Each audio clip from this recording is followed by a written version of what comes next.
If you have ever accused the smart hashtag one of looking a little bit too cutesy, you can't level that criticism at this one.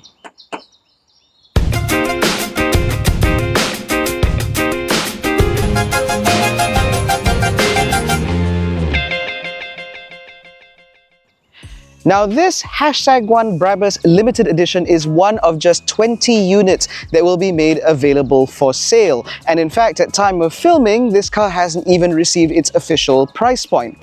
Now the hashtag one Brabus is a very popular variant within the hashtag one lineup. And we can only imagine that this limited edition model is going to drum up a little bit more interest within the range. Now in terms of the oily bits, nothing much has changed, which means that under the skin you will still find a 66 kilowatt NMC battery, which is able to provide a WLTP range of up to 400 kilometers. But perhaps more importantly, this car's all-wheel drive dual motor setup, providing 428 PS and 543 Newton meters of torque, is still able to rocket this diminutive little car from 0 to 100 in just 3.9 seconds. Equally fast are the charging speeds, with this car able to accept up to 150 kilowatts DC, allowing this car to charge from 10 to 80% in about half an hour or under half an hour. But more importantly, this car can also accept up to 22 kilowatt AC, allowing this car to charge from dead to full in just 3 hours. Now, of course, this limited edition model is going to cost a little bit of a premium over the 249,000 ringgit that is already commanded by the hashtag one Brabus, but I think that it is money worth spending, primarily because it does make this car look very aggressive indeed. Up front, there are now canard extensions to the already quite overt Brabus lower lip, which makes this car look even more aggressive, and adding to that are these extensions here on the side breathers, which again make this car look a little bit more menacing and work great with that red outline grille, as well as these two fake air inlets up here. In terms of the overall specifications up front, things remain exactly the same. You still get CyberSpark's LED matrix headlights, replete with a little dancing animation every time you lock and unlock the car, as well as the ability to trigger a light show mode, which you can handle from inside the IHU. And of course, this red outline that you get on the lower grille here is standard on the hashtag one Brabus. It's not limited to just this model. However, what is limited is in terms of this car's stance and rolling stock.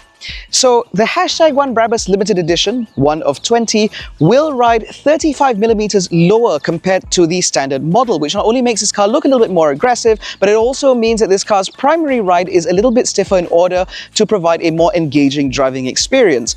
Now, in terms of rolling stock, that's also been changed to a set of unique Brabus alloy wheels, replete with a diamond cut finish on the front, wrapped in Michelin Pilot Sport 5 tires, which are excellent rubbers in order to help contain this car's absolute ferocity.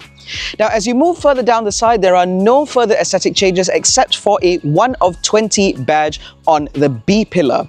So that is the only way that you can tell from the side, between the wheels and all of that, that this is a limited edition model. However, I do think that the hashtag one continues to turn heads for all the right reasons, and I still think that this car has excellent proportions and it looks fantastic.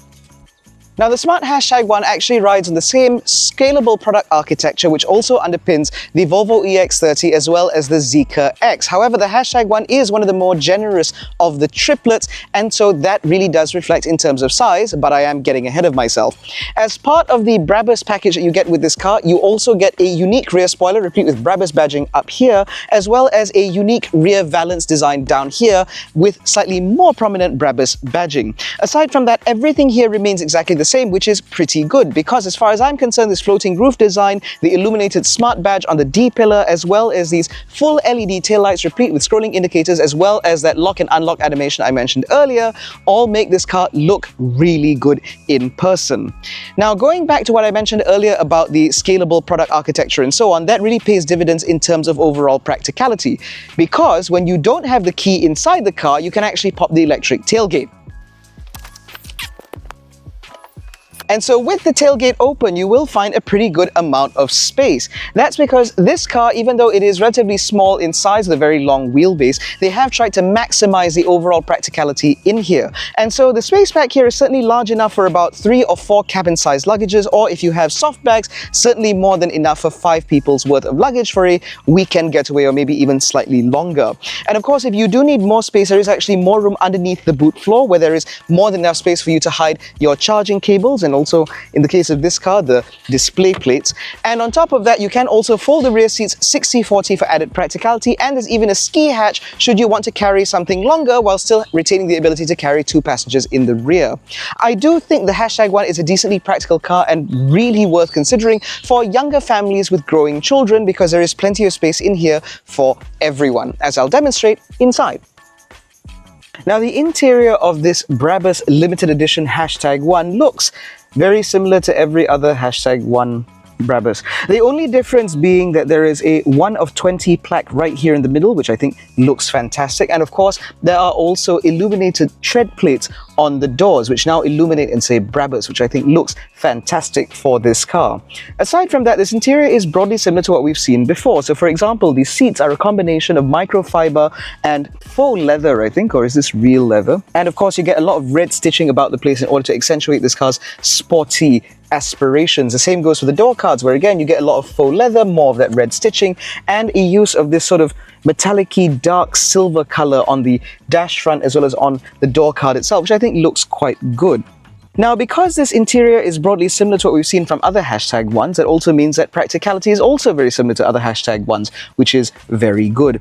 Because up front, there are a couple of USB-C ports as well as a 12-volt socket and wireless charger. There are a couple of cup holders here, replete with a card holder on one side. You get a cooled glove box, which is very nice, replete with a slot for a charging card, although that doesn't really apply in our market. And you have a decently sized glove box here. On top of that, there is space underneath this center console for even more things, and I'm told that a lot of customers like to put, for example, small satchel bags and handbags in this space. And because there are no sort of bass woofer or big speaker drivers in the door cards, this is actually large enough for a 1.5 litre size bottle. In fact, you can probably shove 2.5 litre size bottles in here without issue at all. So that's all very good.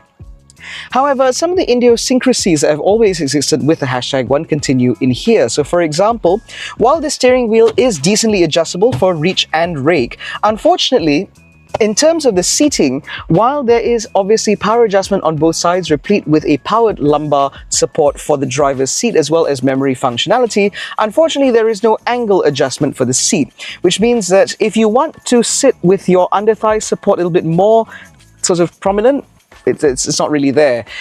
Now, because this car is a Brabus, I obviously want to sit a little bit lower, which is not really possible because there is none of that angle adjustment that I mentioned earlier. However, when you do sit further up like this, visibility out the front is great, and because of the shape of the bonnet, you always kind of know where the corners are. The view out here is great, and everything is fine except for the rear 3/4, thanks to that massive D-pillar. But aside from that, it's pretty much all right. And I think that this interior is a nice blend of the performance aspirations as well as the day-to-day usability. Because with all that practicality, with the ventilated seats as well as this panoramic sunroof with a powered sunshade, everything in here is as you'd expect it to be for a car at this price point, which is pretty good, and that's even before we get to how fast it goes. Now, in the back of the #1, with the front seats out in my driving position, I actually have a good amount of knee room and a pretty decent amount of headroom despite that standard fit panoramic sunroof with its electric roller blind. And this underscores what I mentioned earlier. This car is immensely practical and certainly large enough for a growing family. There's plenty of space underneath the seat in front of me to tuck my feet in underneath, which means that I do enjoy pretty good under thigh support. I've got a couple of air conditioning vents, a USB-C and USB-A port, decently sized door bins big enough for a litre size bottle. I've got pockets behind the front seats, and I have a deployable center armrest which feels nice and sturdy, and there are a couple of cup holders here as well. On top of that, this car comes as standard with privacy tint, which means all of the glass at the rear is a little bit darker than the ones at the front, which means that life back here is pretty comfortable. Now, in terms of other considerations, there are 2 ISOFIX mounts on the 2 outer seats back here, and because the doors open a decent width, it shouldn't be too hard to get a bulky rear-facing child seat in here.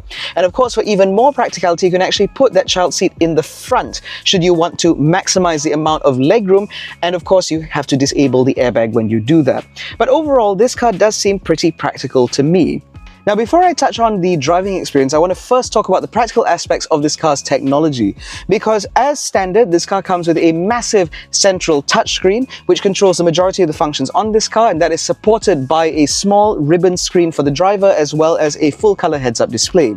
Now, talking about that integrated head unit that not only controls the functionality of the car, but it also offers unique features to this car. Things like a live charging map, which allows you to navigate to wherever it is that you want to go, while also integrating charging stops, which will inform you not only your SOC upon arrival, but also how long you have to stop for and whether or not those chargers are available. That is a live update, which means that if you are driving over a longer distance, if a charger that you plan to stop at suddenly becomes very busy, the car will route you to the next available charger so that you don't waste time waiting for somebody else to unplug.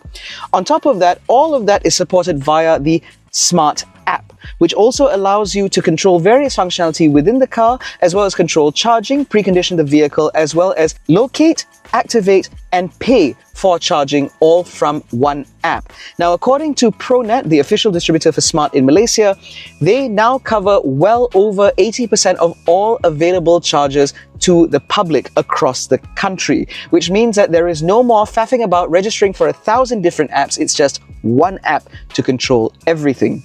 However, in terms of controlling things, I think we have to talk about what life is like in the driver's seat, because in addition to all the look at me bits on this car, the most important update, for me at least, is that new suspension. Because we have complained before that Smart #1 Brabus, while incredibly fast in a straight line, didn't really inspire confidence around the bends. So what I want to know is, does this limited edition finally offer the driving experience you expect for something that's able to do the Century Sprint in less than 4 seconds? As I mentioned earlier, we have accused the #1 Brabus of being a little bit too much power and not enough control. And a lot of that was down to this car's suspension tuning. Because while the #1 Brabus is a very fast family crossover, which does do decent work in town and so on, we just felt that the use of the Brabus badge tends to create this idea that this would be a more driver-focused vehicle. And for a driver-focused car, you want a little bit more in terms of engagement. Now, Smart has tried to fix that by adding this new suspension setup, which they say increases and improves driver engagement from behind the wheel. Now, talking about the wheel itself, this is wrapped in Alcantara. That's very nice. We still have the microfiber seats that I mentioned earlier, which have very good side support, which again lends to the idea that this should be a pretty decent car to drive. So now it's just a matter of that suspension being able to keep up. Now, with this updated suspension, this car does claim to be a little bit more engaging to drive.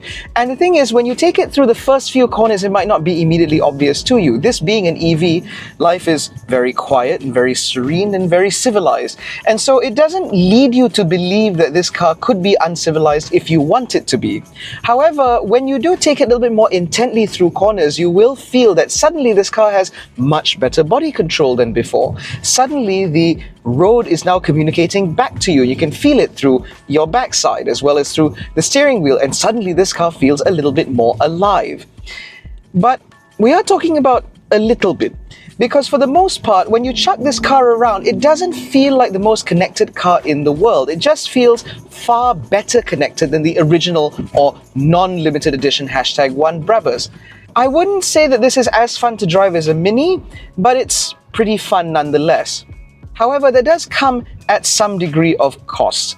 Now, the #1 is a car that we have praised very highly for its usability in town, because this car is very comfortable, it's decently refined, it's got all the features that you want. It makes life very easy for people who are adopting an EV for the first time.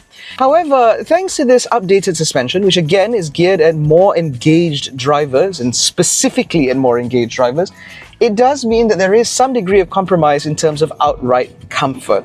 Because this car's primary ride is now significantly stiffer in order to provide better body control, like I mentioned earlier. However, as a result, it does mean that the secondary ride in this car is also quite stiff. So even over these road markings now, I can feel a lot more of them in the cabin than I would in the standard #1 Brabus. And so it does make you consider very carefully what you're using this car for.